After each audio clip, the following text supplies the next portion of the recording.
بسم الله الرحمن الرحيم. تعالوا كده بصوا كده معايا. قايمه النهارده محتاره برضو في الطبيخ بتاع كل يوم، نفس ما هو كل يوم. كان عندي كروم، قمت بسرعه سلقتها وعملت معاكم شويه محشي بالجمال والطعامه اللي انتوا شايفينها ده، من غير فراخ ولا شوربه ولا اي حاجه، عاملاه كده بالجمال ده بشويه ميه من الحنفيه. تعالوا بينا كده نسمي الله ونشوف هنعمل فيه ايه عشان يبقى طالع بالجمال ده.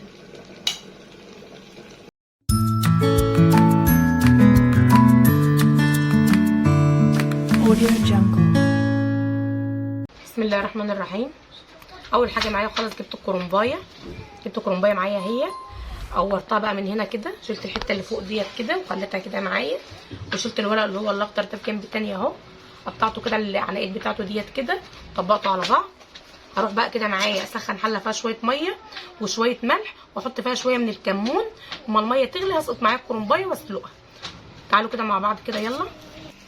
كده بعد ما الميه غليت معانا وحطيت فيها الملح والكمون، سقطت معايا الكرنبايه اهيت الاول اهي، اتك عليها كده عشان تتسلق، وبعد كده ببدا اقلبها على الجنب ده، وبعد ما بطلعها باخدها على طول اغسلها تحت الحنفيه، تحت ميه على طول من الحنفيه، وبعد كده ببدا اقطعه بقى، نقطعه حلال مع بعض بعد ما نسلقه.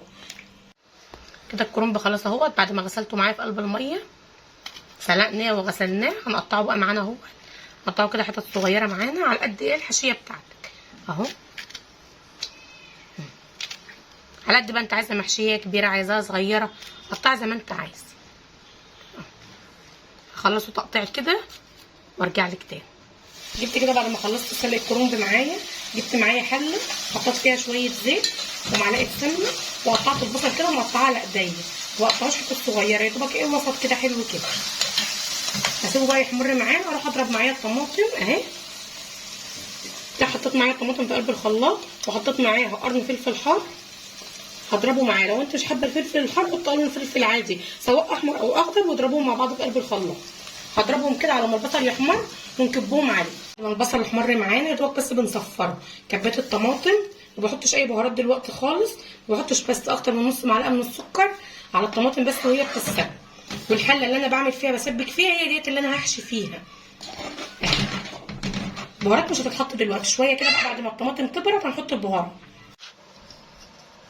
كده انا كبت معايا الطماطم اهي، التسبيكه اللي احنا عملناها انا مش هحطها كلها، هشيل منها معلقتين في جنب كده هحتاجهم في الاخر. هقول لكم ايه في اخر الفيديو احنا هنعمل بهم ايه. تعالوا بقى كده نحط معانا الحاجه اللي هنحطها هنا. اول حاجه خالص بنزلها على تسبيكه الطماطم الرز. انا غاسله الرز معايا ومصفياه، شايفين ناشف ازاي؟ لان غسلاه ومصفياه.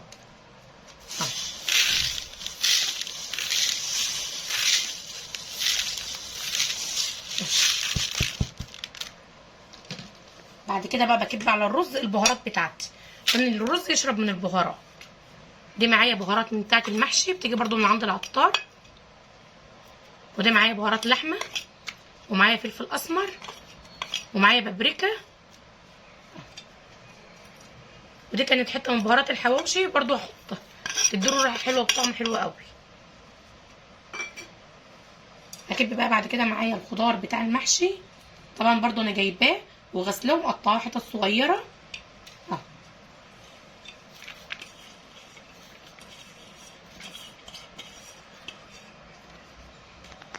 وقرن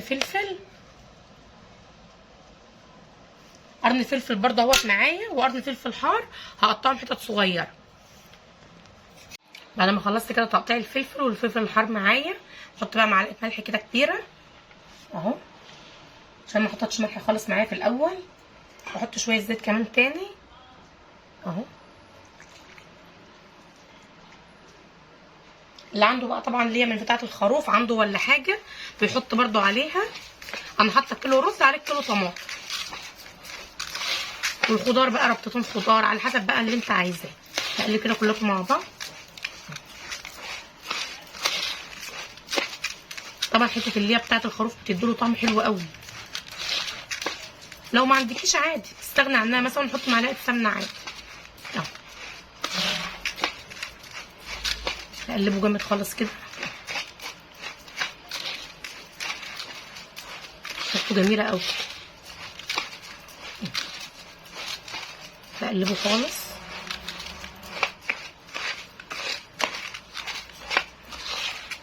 تعالوا بقى كده يلا نشوف هنحط ايه في الحله.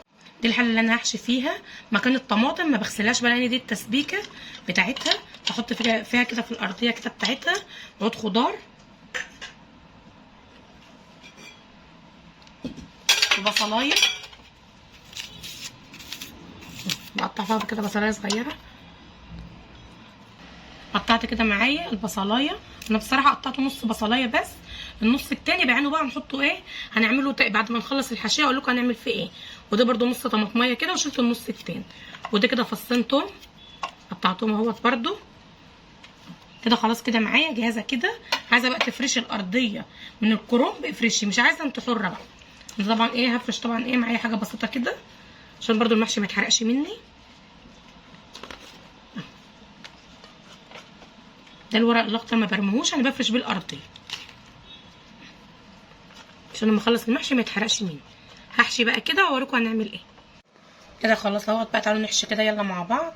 بجيب الورقه معايا اهي واقطع حته كده صغيره اهي احط فيها شويه الرز اهو والف كده اهو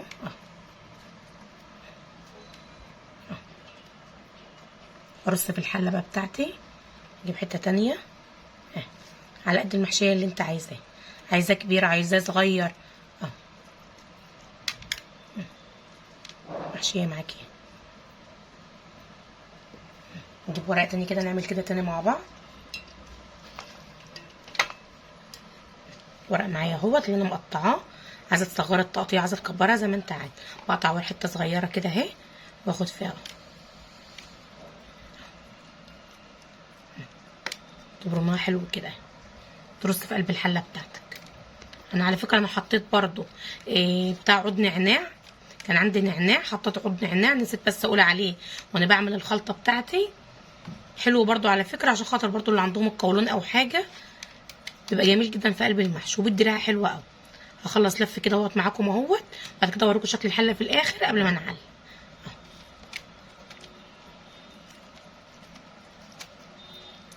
هخلص كده الكميه ونرجع تاني. كده خلاص انا خلصت لف المحشي معايا.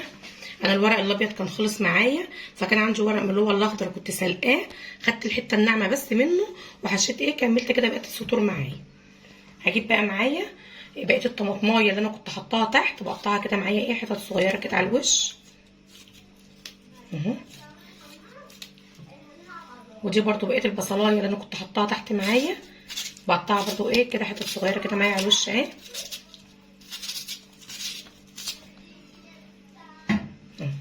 بفرشها كده اهو. وده برضو فصين توم كده همت معايا هقطعهم برضو حتت صغيره كده.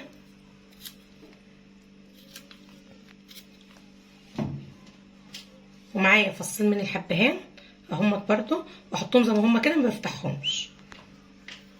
وده فصين من القرنفل برضو اهو الفص التاني اهو. ودي حته قرفه صغيره كده قرفه خشب.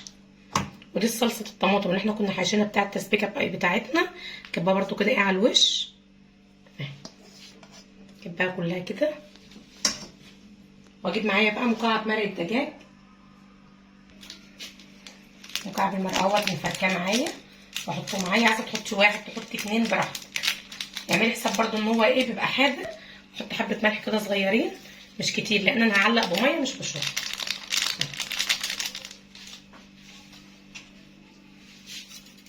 ما كترش الملح قوي. بجيب بقى معايا الميه كبايه كده معانا هتستكها كده عشان تنزل معايا. اقول لكم حالا برضو تعرفوا ازاي القعد بتاعه يبقى مظبوط. هقلب بس كده الحله كده معايا لازم تتهز كده.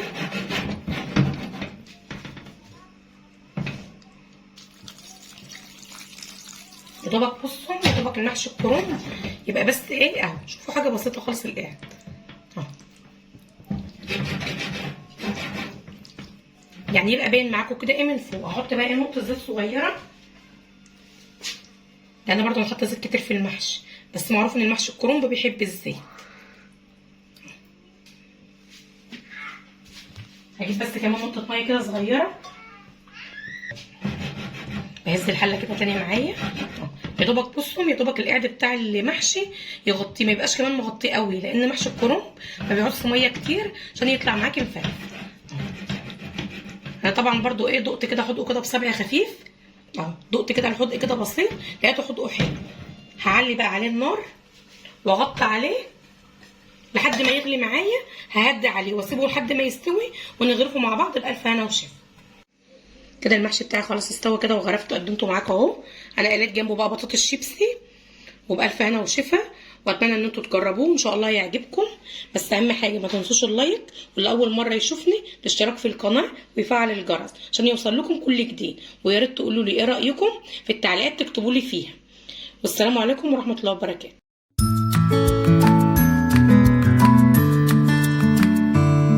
Audio Jungle.